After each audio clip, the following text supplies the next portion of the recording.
Commerce is the distribution of goods and services. So we can say commerce is not concerned with making goods, while it is providing services that make the exchange of goods and services more efficient. While some people say that commerce can be defined as trade and aids to trade. So trade is basically buying and selling of goods. We can say that trade is the basis of all commercial activity. Without any kind of trade, commercial services would actually be unnecessary. Now, trade is divided in two, that is home trade and foreign trade. Home trade is the internal trade of a country which involves wholesale trade, that is concerned with buying from producers usually in bulk, and then wholesalers break that bulk and then sell further to the retailers. While retail trade is selling to consumers directly who are going to use them for their own purposes.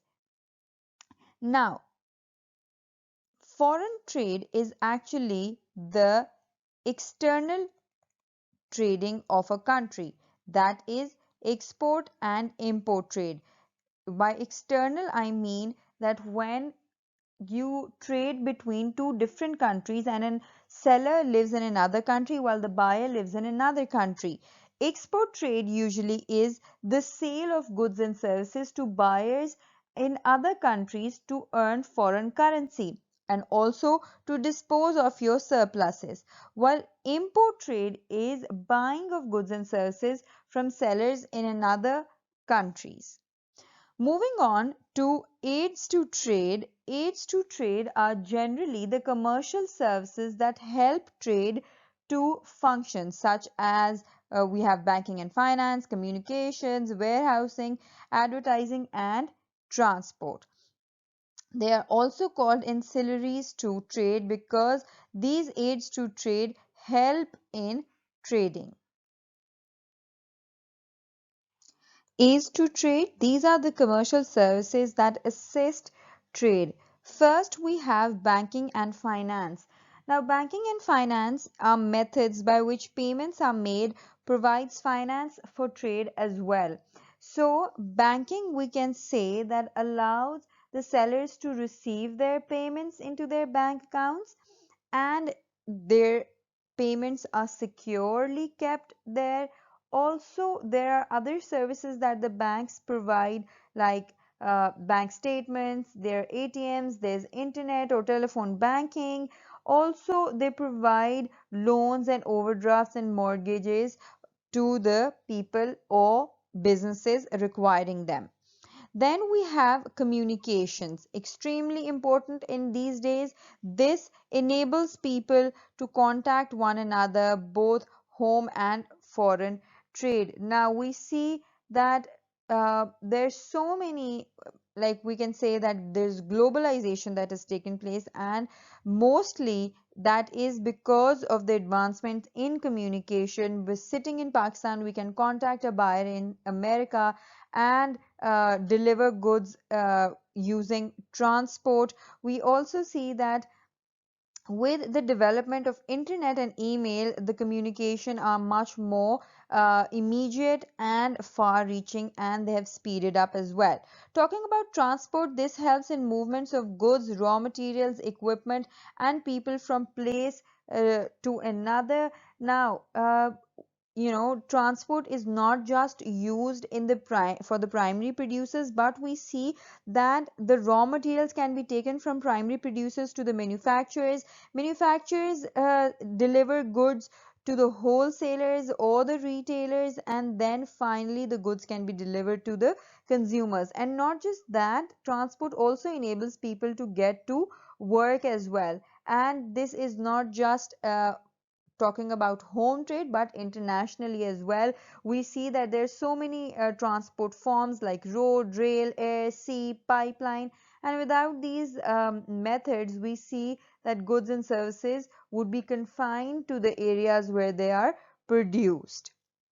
Moving on, we have insurance, which provides financial protection to trade against many different risks and saves the businesses and individual peoples from huge losses.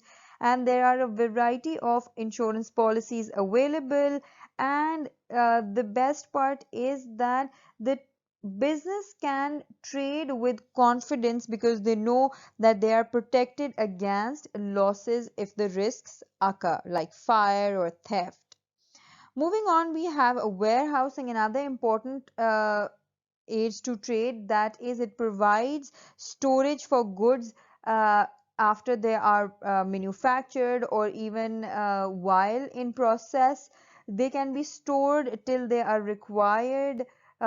So we see that manufacturers might have their own warehouses, where the wholesalers would have their warehouses, or the retailers. And due to warehouses, many manufacturers and the retailers are able to cope up with the seasonal demand, and we as customers get stabilized prices for seasonal produced goods like wheat, rice.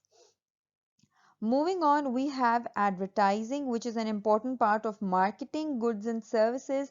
Without advertising or promotional activities, we actually would not know of the existence of many products. So advertising helps in informing the people about new products or changes to existing products, and also persuades customers to buy the goods of certain companies, also the services as well.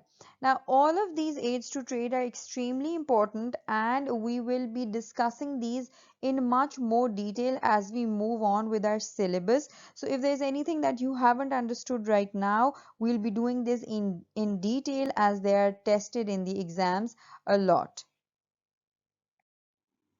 Now, your examiner wants you to know the difference between trade and commerce.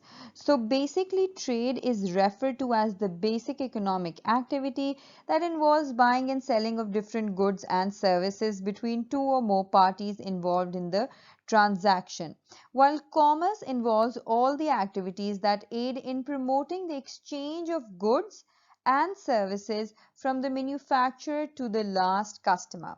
Primarily, the activities are banking, transportation, advertising, warehousing, insurance, etc.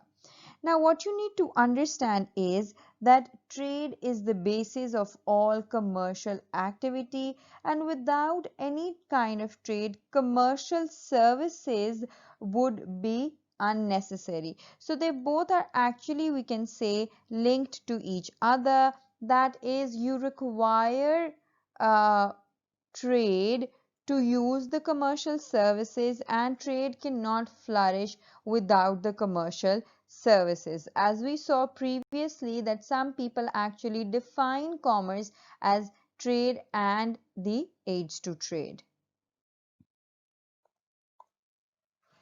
Relationship between industry, commerce and direct services. So industry, commerce and direct services are all important in their own right. There is a need for each one to be dependent on the others and have a mutual relationship with one another. Many businesses produce either raw materials or finished goods. Without commerce, which helps the transfer of goods from the original producer to the final consumer, these businesses would not be successful, and only few goods would reach the final consumer. So commercial services are therefore important at all stages of production.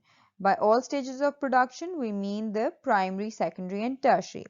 If no goods were produced, there would be no need for commercial activity. So industry and commerce are interdependent on each other. So what I can give you an example. For example, in the tourist industry, it depends on the agricultural industry as well. Why? For supply of food.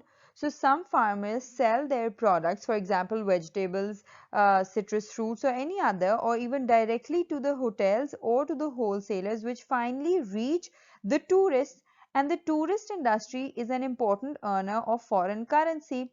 So then the banks are involved, because The banks will depend on the earnings from tourism in order to meet the needs of the individuals, like businesses require foreign currency to purchase raw materials or machinery from overseas. Therefore, we see that each one of them are interdependent upon each other. And we can also relate direct services because they are also interrelated. Talking about the same hotel, maybe then that hotel, when it was constructed, it required architect to prepare the drawings for that hotel. So they needed the direct service of that one uh, architect as well. So all these three we see are interdependent upon each other. Another example to understand the interrelationship between industry and commerce is that raw materials are extracted in the primary sector. Using communication, the factory owner orders the raw materials. Then the factory owner pays for raw materials using finance, and trade takes place, that is buying and selling of goods. Then in the secondary sector, the goods are manufactured. Then using transport, these goods are sent to the wholesalers and retailers for sale. They can also be sold abroad, that is export trade, and the retailer uses advertising to persuade the consumers to buy, while the goods will be kept in the warehouses by wholesalers and retailers if they're not sold or they are wanted to be sold in a few days. Then the risks of accidents, fire, theft in the factories and warehouses and shops will be covered by insurance. Then banking services will be used when the consumer pays to the retailer. Also, the retailer safeguards the money in a bank and may want a loan to expand the shop. So we see that the industry requires the commercial services at each and every stage, and that through these aids to trade, the trade takes place smoothly nationally and internationally as well.